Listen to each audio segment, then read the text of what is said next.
Le ofrecieron a la hija adoptiva como una broma. Él la vio como su mayor regalo. Sophie sabía exactamente cuánto peso tenía el libro entre sus manos. No era solo papel y tinta, era la voz de un padre que había dejado más ausencia que recuerdos, y la cubierta arrugada llevaba la pequeña estampa de un patito amarillo que, según la dedicatoria, siempre encontraba el camino a casa. La marea intentó robar esa casa a la tarde en que la tormenta llegó temprano, jugando con la orilla como quien prueba paciencia. El viento le peinaba el cabello en una maraña hecha de sal y arena. Intentó sujetar el libro contra el pecho con ambas manos, pero una ola más alta la alcanzó y el cuadernillo de hojas comenzó a deslizarse.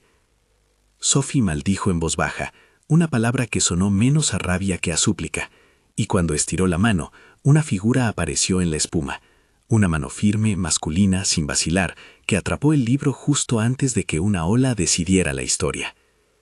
Él tenía las mangas enrolladas, una camisa clara con un hilo de arena en el codo y la mirada que parecía hecha para calcular riesgos y aciertos. «No te vayas, no te vayas», murmuró Sophie, sintiéndose ridícula por la frase. Él sonrió, cortés pero sin pose, y le devolvió el libro con la delicadeza de quien sostiene una reliquia ajena. «Casi lo pierdes», dijo él, con una voz que olía a café y a ciudades altas. «Tienes suerte de que yo sea de mar y no de oficina hoy». Sophie rió, una risa tímida que escondía algo más profundo, alivio, y algo más antiguo que el alivio, una sensación de que el mundo podría, por un instante, alinearse con la pequeña justicia de recuperar lo que se ama. No supo en ese momento que la mano que la ayudó pertenecía a Blake Harrington y que esa sonrisa iba a aparecer después en noticieros de lifestyle y en titulares con cámaras de drones sobre mansiones. El encuentro duró lo que dura una marea baja, breve, definido por un par de frases, por la sal en la piel y por la intensidad con la que él la miró al oír hablar del patito. Cuando Sophie explicó que había sido un regalo de su padre adoptivo, Blake incluyó una pregunta sencilla. «¿Y lo cuidas como si fuera un mapa?» Ella asintió, porque era cierto. El libro le daba rutas, nombres, consuelo. Luego él se levantó, dejó su número en un papelito y se fue sin pedir nada. Ella, con las manos todavía frías, guardó el papel entre las páginas del patito y pensó que quizá nunca lo llamaría. La casa a la que volvió Sophie la recibió con el olor de lo cotidiano, sopa que había durado demasiado en la olla, la televisión con noticias de fondo, y la conversación de la tarde donde el dinero se pronunciaba con tonos que no dejaban espacio para ternura. Elaine, su madre adoptiva, tenía una voz que había aprendido a acomodarse a la urgencia. No era una voz mala, simplemente era práctica hasta el borde de la dureza. Brianna, la media hermana, vivía en la casa con la naturalidad de quien cree que la fortuna es una lista de deseos pendiente. «Te ha mirado bien», dijo Brianna en cuanto Sophie pasó por la cocina. Tenía una sonrisa calculada, una mezcla de curiosidad y ventaja. ¿Sabes quién puede pagar bien una mano amiga? Sophie se encogió de hombros. La idea de que su encuentro en la playa pudiera convertirse en moneda era tan extraña que la hizo retroceder. Además, no entendía por qué Brianna hablaba como si los seres humanos fueran premios coleccionables. Elaine, cuando entró, llevaba en las manos unas facturas dobladas y la mirada de alguien que había calculado la necesidad hasta la última cifra.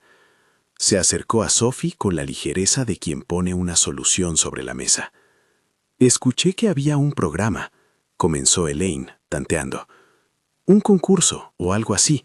Dicen que el ganador recibe apoyo, inversión, una oportunidad grande». Sophie miró el libro. ¿Cómo explicar que la posibilidad la llenaba de miedo más que de esperanza? Había aceptado pequeñas ayudas antes, bolsas de comida, un préstamo que todavía debía, pero exponerse en un espectáculo le parecía un riesgo distinto. Publicar la propia pobreza, el propio desorden emocional, como si fuera un objeto de entretenimiento. No obstante, la economía de una casa es una especie de gramática implacable. Si no cambias la sintaxis, los sentidos te pasan factura. Sophie no firmó. No pudo imaginarlo. Pero esa misma noche, cuando la casa duerme en sus grietas habituales, Elaine se sentó frente a un formulario digital, con dedos que temblaban por la mezcla de cansancio y resolución. La costura de la mentira se hace con gestos pequeños. Copiar un nombre, deslizar una foto del archivo, escribir unas líneas que maquillaran la verdad. Elaine creía que lo hacía por las cuentas, por la hipoteca que arañaba el sueño, por la promesa de seguridad para Brianna. Creía que la inscribía en una apuesta donde una familia podría subir un escalón. No se detuvo a pensar en el alma de Sophie, en lo que significaba ver a tu madre adoptiva convertir tu vida en una ficha de juego. Firmó con el nombre de Sophie. No lo dijo en voz alta, no lo justificó con palabras para no oírlas.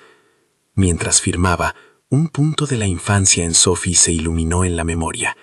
El patito en la cubierta, la letra apretada de su padre biológico en la dedicatoria. Elaine cerró la laptop, respiró, y por un instante creyó que había salvado a su familia. Pero la traición, cuando viene de quien te dio cobijo, no es solo un hecho, es una grieta que empieza a abrirse en la confianza y que más adelante será difícil de recomponer. A la mañana siguiente, un sobre con el logo del programa llegó a la dirección de la casa. Sophie lo abrió con las manos que aún olían a sal. Unos ojos anónimos la vieron en la pantalla del programa. Hija adoptiva, tímida, con una idea humilde. Nadie dijo lo de la firma en voz alta. Nadie vio la manera en que Elaine evitó encontrar la mirada de Sophie. La decisión estaba tomada, pero la historia aún no. Cuéntame desde qué ciudad nos ves, dijo la voz del narrador, la del propio programa que ya empezaba a transformar las vidas en contenido, y la pantalla pedía participación como quien pide respirar. Comenta desde qué ciudad nos ves. El viaje hacia la mansión fue una transición de códigos. En un tren lleno de miradas, Sophie repasó mentalmente los modales de los comensales de éxito que había visto en revistas. ¿Qué cuchillo usar según la carne? ¿Cómo colocar la servilleta? ¿Qué palabra evita el silencio? No sabía que la vida en la mansión era una coreografía, donde hasta las risas tenían un tiempo y un compás. Llegar allí fue como entrar a un museo en donde todo se tocaba con guantes invisibles. La mansión por fuera brillaba con la luz que la arquitectura presta a la elegancia. Un jardín de esculturas, fuentes que parpadeaban, caminos de mármol que crujían con el paso del personal. En el interior, los techos altos y las lámparas que colgaban como constelaciones impuestas creaban un escenario que decía a gritos: aquí se respira otra atmósfera. Sophie sintió que los mosaicos la evaluaban al caminar. Su abrigo modesto parecía una nota fuera de lugar en un pentagrama de riqueza. La presentación fue breve y cortés. Charlotte Davenport apareció con la habilidad de quien ha practicado la entrada 1000 veces. Tacones que marcaban ritmo, sonrisa pulida, mirada que calculaba. Vestía como una nota bien escrita, perfecta y sin fisuras. Vivian Hartwell le siguió, con un aire más artístico, como quien usa la extravagancia para tapar inseguridades. Ambas la miraron con atención profesional. Sophie, con la humildad de quien no pertenece a ese mundo, devolvió la mirada con honestidad. La primera cena colectiva fue una coreografía con cuchillos. Sophie había practicado en casa, en el espejo, separando los cubiertos como si fueran piezas de un juego que no le pertenecía. Pero la teoría no es igual a la práctica. En el momento en que alguien dejó caer, por accidente o por destino, un trozo generoso de queso en el centro de la mesa, Sophie hizo lo que cualquiera haría. Intentó recogerlo. El queso rodó, su mano tropezó, un tenedor hizo un sonido metálico que parecía exagerar la torpeza. Un camarógrafo, siempre atento a la fibra humana, captó el tropiezo con un lente que, desde entonces, iba a acompañar la historia de Sophie por la red. Alguien rió en un tono que pretendía ser compasivo y sonó un poco cruel. Otra persona extendió la mano para ayudar, y Blake Hartwell, sentado a una distancia que la pantalla acortaba, la miró como si viera una nota real en medio de una partitura perfecta. La escena breve del queso y los cubiertos recibió en cuestión de horas miles de reproducciones. El contraste entre el mundo medido y la humanidad de Sophie era un imán para quienes se habían cansado de estándares brillantes.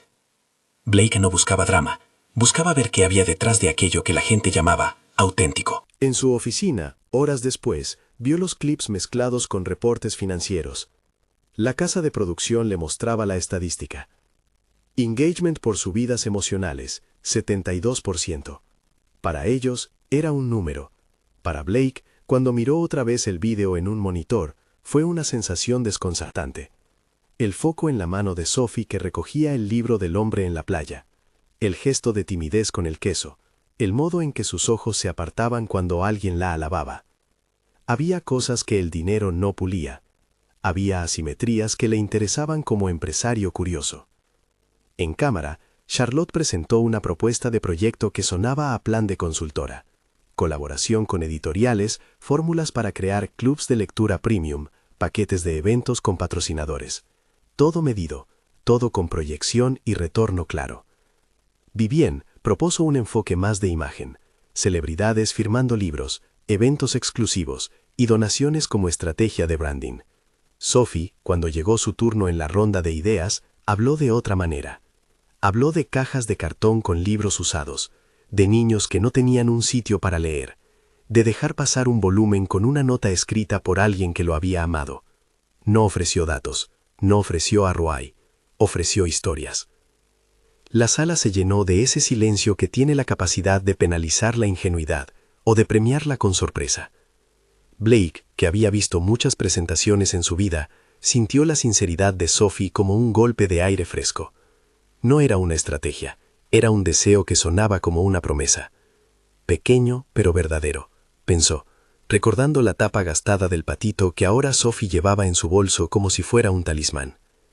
La viralización se convirtió en un fenómeno que Sophie contempló con asombro. En su habitación, una donación de ropa vieja, una cama que crujía y la ventana con vista a un patio trasero fueron sustituidos por likes, comentarios y cuentas que inventaban historias sobre ella. La chica del patito que robó la atención del millonario. No todo fue amable. Hubo quienes se burlaron, quienes hicieron memes, quienes intentaron embellecer la escena con supuestos hechos. Pero hubo algo que creció con fuerza. La gente se inclinaba por lo genuino, porque lo escaso les parecía hermoso. En medio del revuelo, Blake empezó a buscar razones para robarse minutos a solas con ella. No con el objetivo de un premio, sino con la curiosidad de conocer quién sostenía ese amor por libros remendados. La primera vez que la encontró lejos de la mansión fue en el patio trasero, donde las cámaras parecían no entrar. Ella estaba sentada en un banco, con el patito abierto sobre las piernas, leyendo en voz baja para sí misma.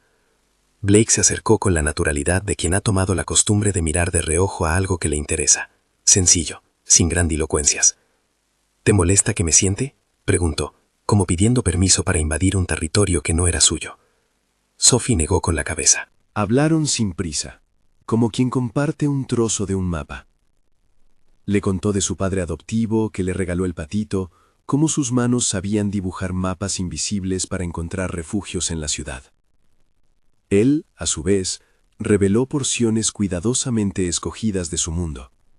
No era un hombre sin pasado, era un hombre que había construido herramientas para medir riesgos y que ahora, tal vez por primera vez, se intrigaba por aquello que no podía cuantificar. La conversación derivó en el proyecto. Sophie habló de su idea de una biblioteca comunitaria, pequeña pero duradera, donde los libros no se midieran por precio. Blake no prometió cifras, no habló de contratos. Preguntó, ¿qué falta para empezar?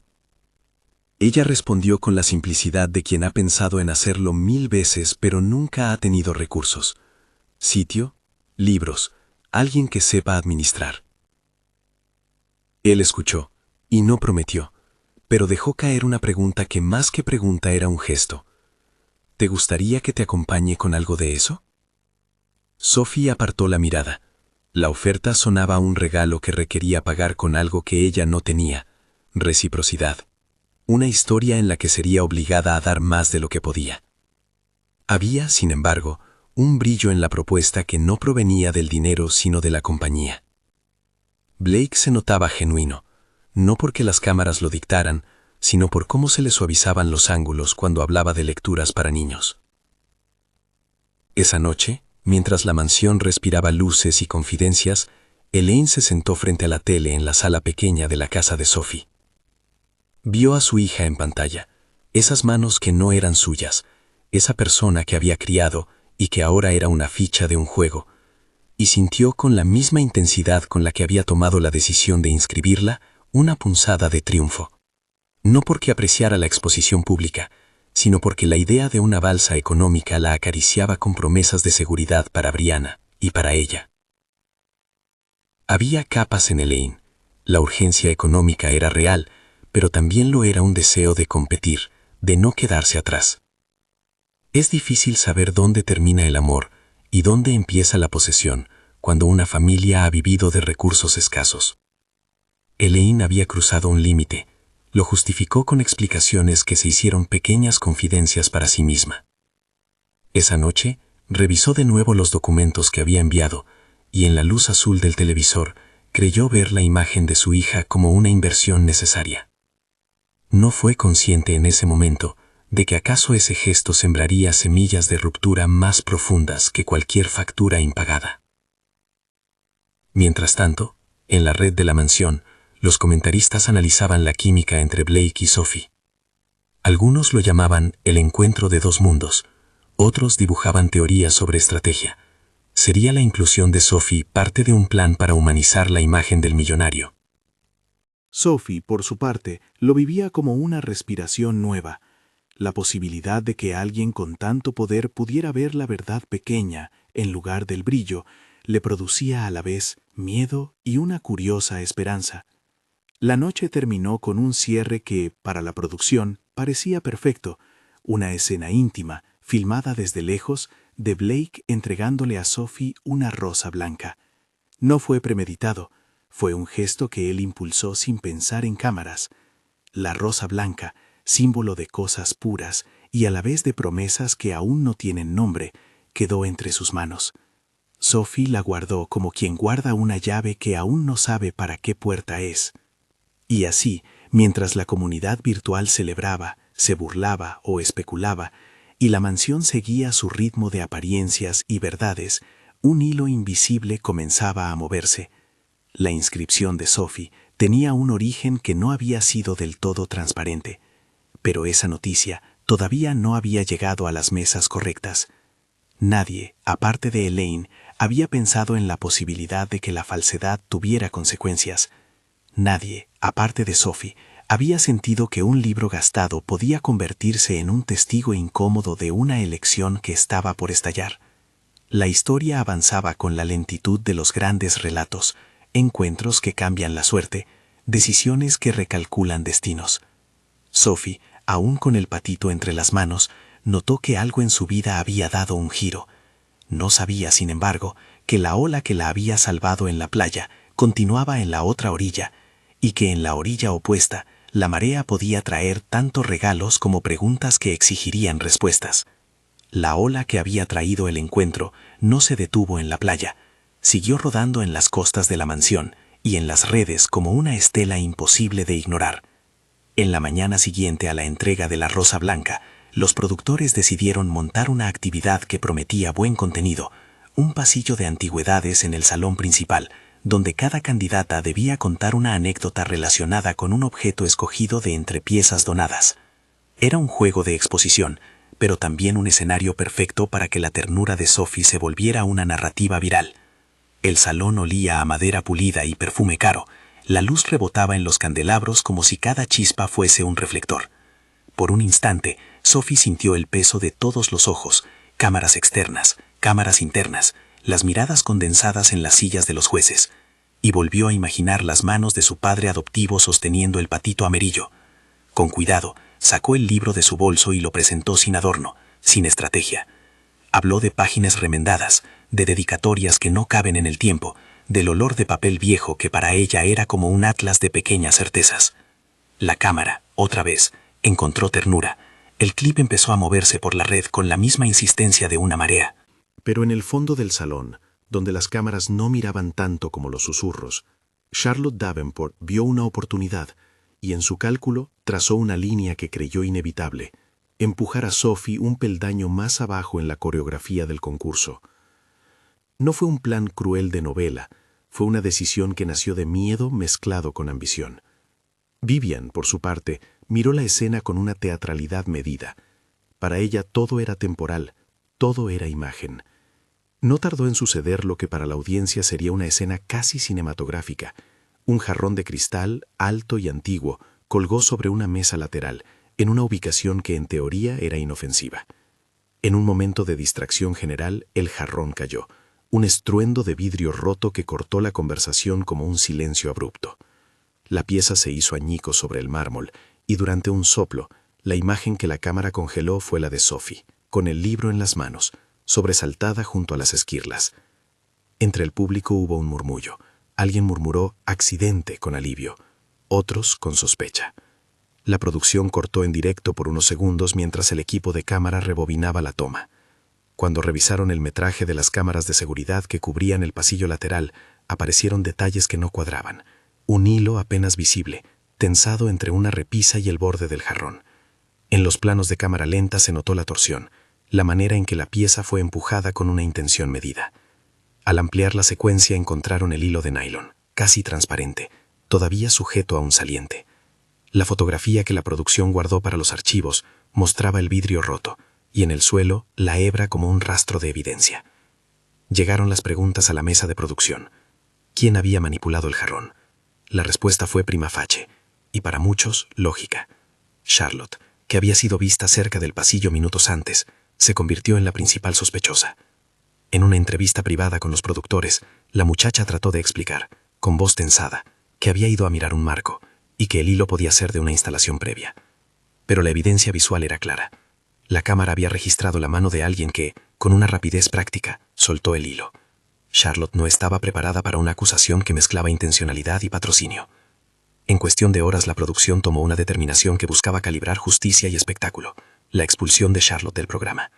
La versión oficial hablaba de conducta que comprometió la integridad del concurso. En la mansión, la noticia se sintió como un corte de viento. Algunos celebraron la rectitud. Otros, con menos solemnidad, se dedicaron a acomodar estrategias nuevas. Charlotte se fue con una maleta y la boca llena de explicaciones torpes. En la despedida, sus ojos no pudieron contener el brillo de la derrota. No fue un final elegante. Era un final humano, alguien que había apostado a la perfección y había perdido por haber intentado calibrar la realidad a su favor. Nadie celebró el instante como si fuera una obra maestra.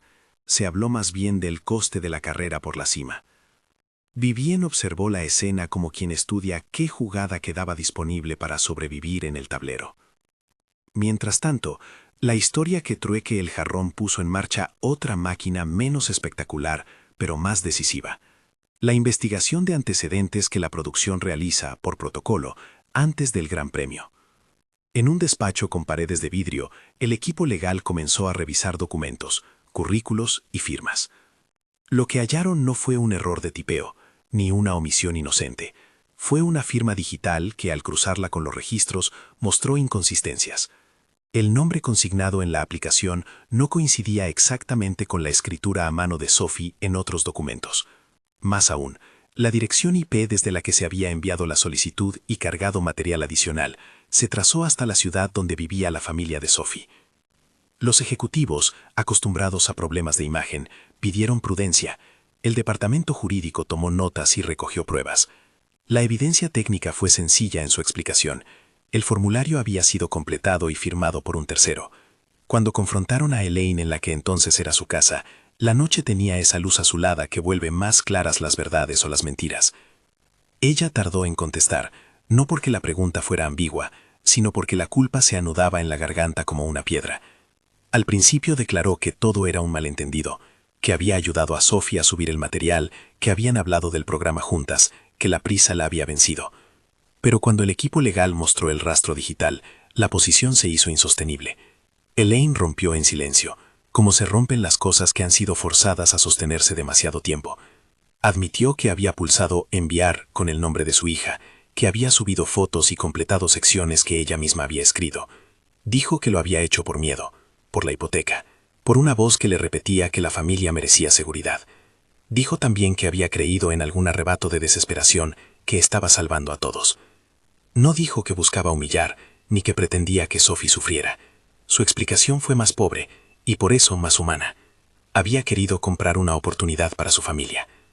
Para Sophie, la revelación fue un golpe helado. La traición no generó rabia inmediata, sino una herida de incredulidad. La persona que la había traído y cobijado había tomado una decisión que la colocaba en el escaparate sin su consentimiento. La cámara captó su rostro cuando entró a la sala, una mezcla de dolor y firmeza. No hubo un estallido dramático con gritos. Sophie se mantuvo en un silencio que decía más que una acusación. Frente a la mesa, donde los abogados hablaban de cláusulas y términos, ella escuchó como una mentira administrativa podía convertirse en delito moral. No la culpó a ella misma, no podía hacerlo. La evidencia, sin embargo, exigía consecuencias. La producción decidió, tras consulta con su departamento legal, que la cláusula que protegía la integridad del proceso exigía anular cualquier transferencia a una entidad que hubiese tergiversado intenciones materiales. En lenguaje liso, si la solicitud contenía datos falsos, la familia que se había beneficiado de ese acto no recibiría el premio. Fue una decisión técnica, pero con carga moral. No castigaría a la persona expuesta, Sophie, sino a quien había manipulado la solicitud. Elaine, expuesta, se encontró ahora con la posibilidad de enfrentar una demanda civil por falsificación. La noticia corrió más veloz que el rumor de los jarrones rotos. Había quienes pedían compasión, otros responsabilidad. Blake, al tanto de todo desde su oficina, sintió la tensión con la serenidad que da la costumbre de tomar decisiones. Había en su equipo reportes, porcentajes y riesgos. Fuera de los números estaba la imagen de Sophie con el patito entre las manos y la posibilidad de hacer algo que no se ajustara al manual de prensa. Convocados a una reunión privada, los ejecutivos le expusieron el marco. La producción debía rescindir la transferencia si había fraude y debían proceder con cautela para no responsabilizar a quien había sido víctima de la falsedad. Blake asintió sin prisa.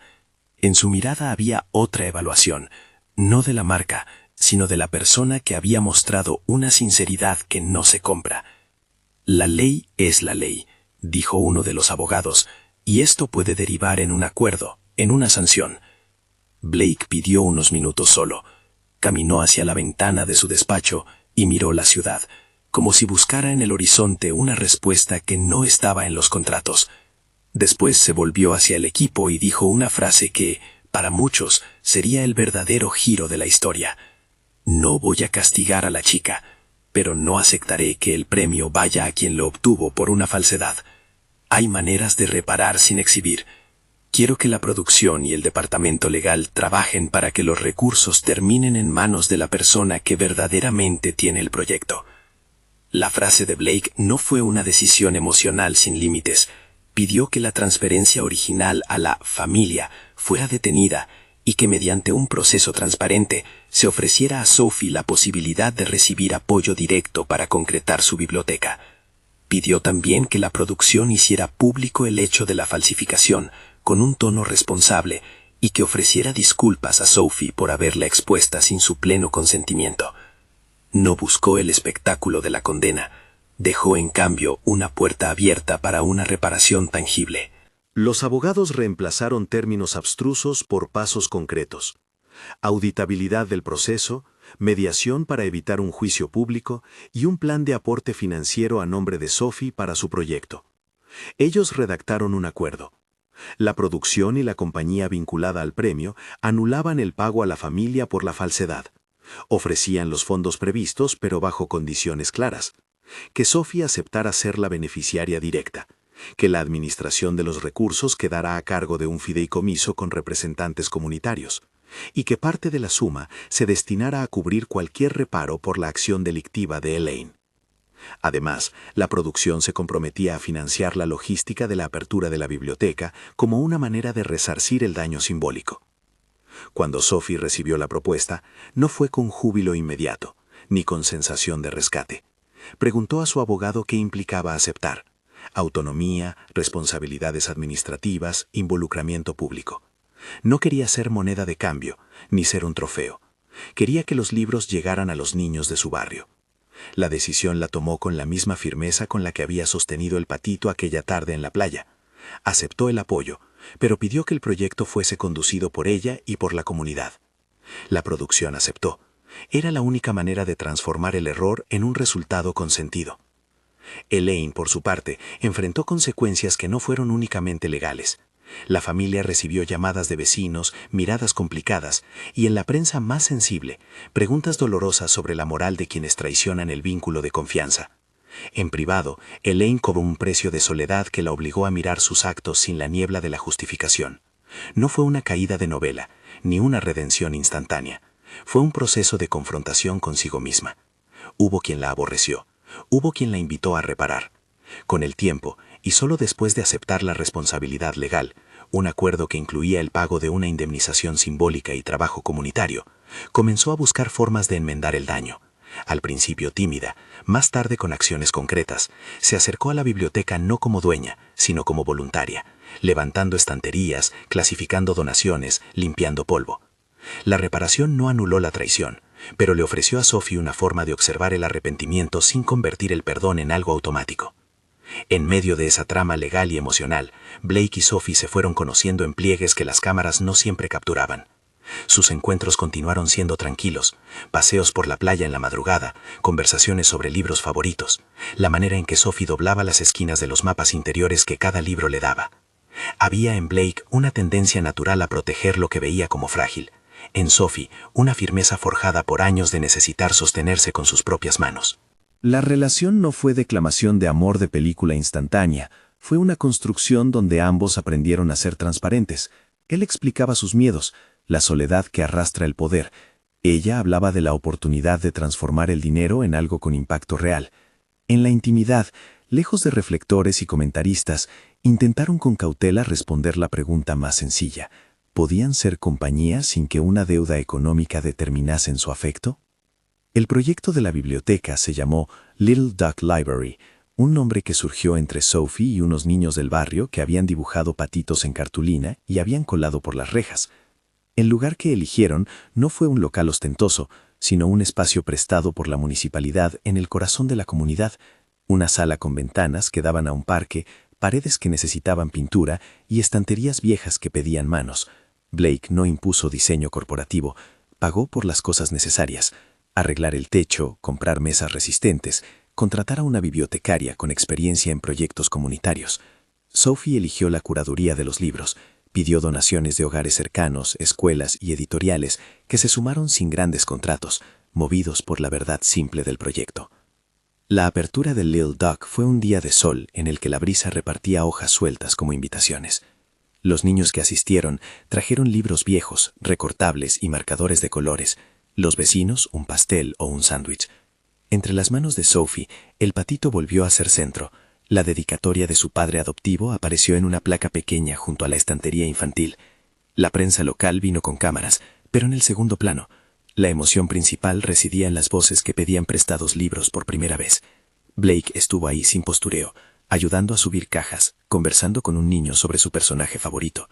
En sus ojos había algo como orgullo, pero no el orgullo del que compra buenas noticias. Era un orgullo que nacía de ver que un gesto pequeño podía multiplicarse en comunidad.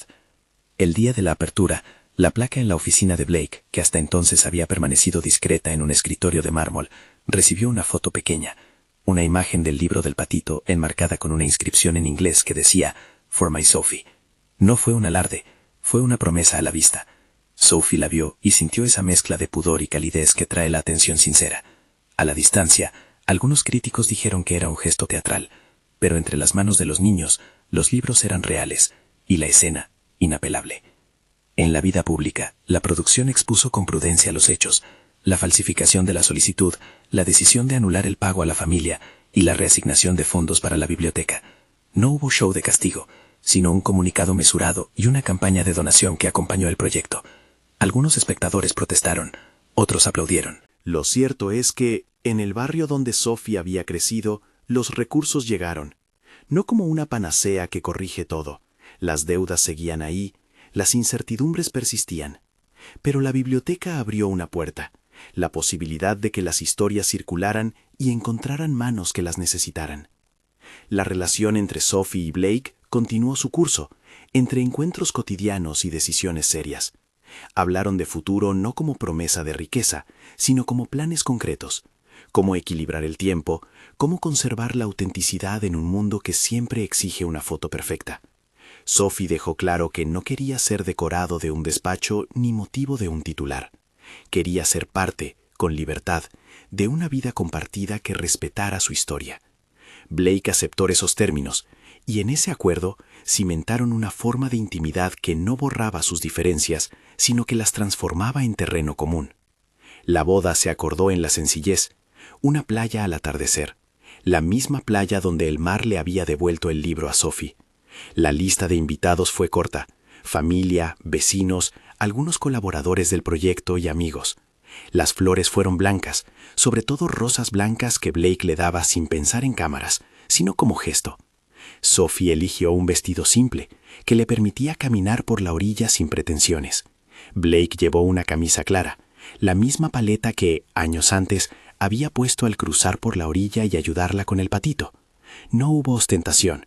Hubo una ceremonia que se sostuvo en palabras sentidas, promesas de compañía, respeto y admisión consciente de errores pasados. Antes de la ceremonia, en la pequeña oficina donde se preparaba, Sophie colocó el libro del patito en una caja con cuidado, como quien guarda un tesoro que aún respira. Lo dejó a un lado durante la ceremonia, para que la orilla misma fuera testigo. Blake tomó su mano, y allí, en la arena, entre risas y alguna lágrima, dijeron que se elegían sin borrar los límites de la historia de cada uno. No fue una escena de cuento de hadas sin manchas. Fue un pacto entre dos personas que sabían que la vida real venía con cuentas por pagar y errores que reparar. Lo celebraron igual, porque la elección humana no exige perfección para ser verdadera. El epílogo de la historia no pretendió mostrar un mundo completamente resuelto. Mostraría, en cambio, una serie de efectos concretos. Little Duck Library se convirtió en un punto de encuentro para niños y ancianos. Elaine, después de su proceso de reparación, pasó de ser la mujer que había firmado sin permiso a alguien que colocaba libros en estantes con manos que temblaban, pero que se esforzaban por hacer bien las cosas. Charlotte, por su parte, reapareció meses después en un ciclo de talleres sobre ética y liderazgo, reconociendo sus errores en un gesto que no borró nada, pero habló de aprendizaje. Vivian siguió navegando en la ola de la imagen, esperando su próximo acto. La mansión volvió a sus ritmos. En la oficina de Blake, la foto enmarcada del patito y la dedicatoria, Forma y Sophie, ocupó un lugar discreto. No fue símbolo de poder entregado, sino de una historia que había sabido transformar lo que pudo ser juego de ganancias en una oportunidad de crecimiento.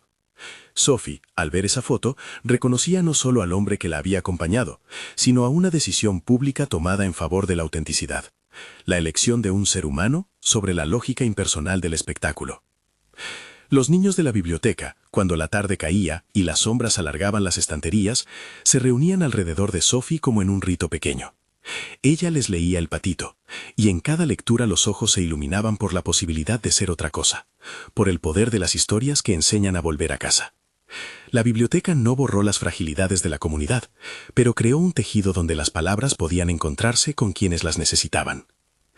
La historia, al final, quedó como una lección de equilibrios, que la exposición pública no debe violar la autonomía de una vida, que el poder puede elegir reparar en lugar de castigar, que la traición exige consecuencias, pero también puertas para la reparación auténtica, que el dinero, bien usado, puede ser herramienta de emancipación más que de enaltecimiento, y que el amor, cuando nace con respeto y elección consciente, no es un premio, sino una construcción diaria. Horas antes de cerrar la casita que albergaba la biblioteca por el turno de la tarde, Sophie abrió el viejo libro del patito y con su letra cuidadosa escribió una nota en la primera página. Para quien encuentre este libro y necesite saber que siempre es posible volver a casa.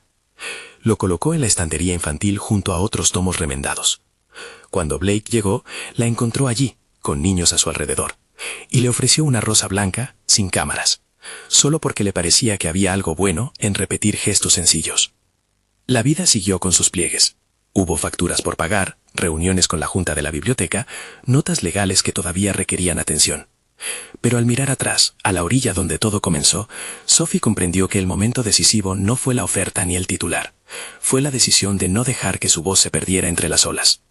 La elección de Blake, en ese sentido, fue un gesto valiente. Elegir a alguien real en lugar de la perfección manufacturada. Y si algún día el patito volvía a estar a la deriva, ya no habría una sola mano dispuesta a rescatarlo por obligación. Habría toda una comunidad que sabría cuidarlo, y una mujer que habría aprendido a sostener su propia historia. Si esta historia te llegó al corazón, califícala del 0 al 10 y suscríbete para más relatos como este.